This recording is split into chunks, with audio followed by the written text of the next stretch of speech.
अस्सलाम वालेकुम रहमतुल्लाहि व बरकातहू। स्टेज पे फरमा हमारे ज़िम्मेदार साथी उलेमा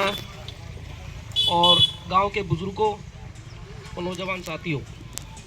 जैसा कि हाफिज़ सलीम साहब ने बताया है, इस तरह के स्कूलों की इलाके के मेवात को बहुत ज़रूरत है, बहुत ज़्यादा ज़रूरत है, जिसमें दीनी और दुनियाई दोनों तालीम हासिल हो। असल में क्या है, हमारे बच्चे खूब पढ़ रहे हैं, लिख रहे हैं, स्कूलों में जा रहे हैं, लेकिन एक तालीम जो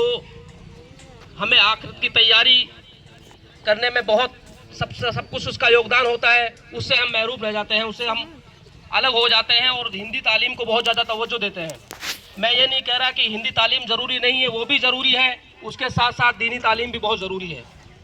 और इन दोनों तालीम का जब मेल होगा तो इंशाअल्लाह दुनिया में और आखिरत में दोनों जगह इंशाअल्लाह हम कामयाब होंगे।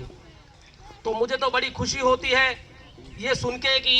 इस स्कूल में, और इसमें नहीं, टपुकड़ा जो हमारे बिल्कुल करीब है, उस स्कूल में भी दोनों तालीम बहुत अच्छे से पढ़ाई जा रही है और बच्चे माशाल्लाह खूब वहाँ से पढ़ के निकल रहे हैं। मैं खुद कहता हूँ, मेरी भतीजी भी वहाँ पढ़ती थी और उन्होंने वो तालीम हासिल की। जब मैं पूछता था तो वहाँ की तालीम, वहाँ के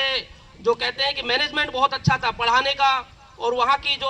एजुकेशन की जो शिक्षा देने का जो तरीका था, कि एक टाइम होता था कि अब आपको तालीम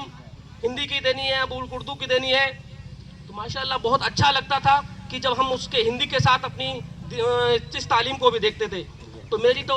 बड़ी खुशी होती है मुझे ऐसे स्कूल में आके और अपने बुजुर्गों को बीच में बैठ के ये कहने की कि हमारे गांव में, हमारे इलाके में एक ऐसा स्कूल खुला है जहां दोनों तालीमें इंशाल्लाह आपको बहुत अच्छे से मिलेंगी। बाकी सलीम साहब ने बताया है कि तालीम की कोई उम्र नहीं होती,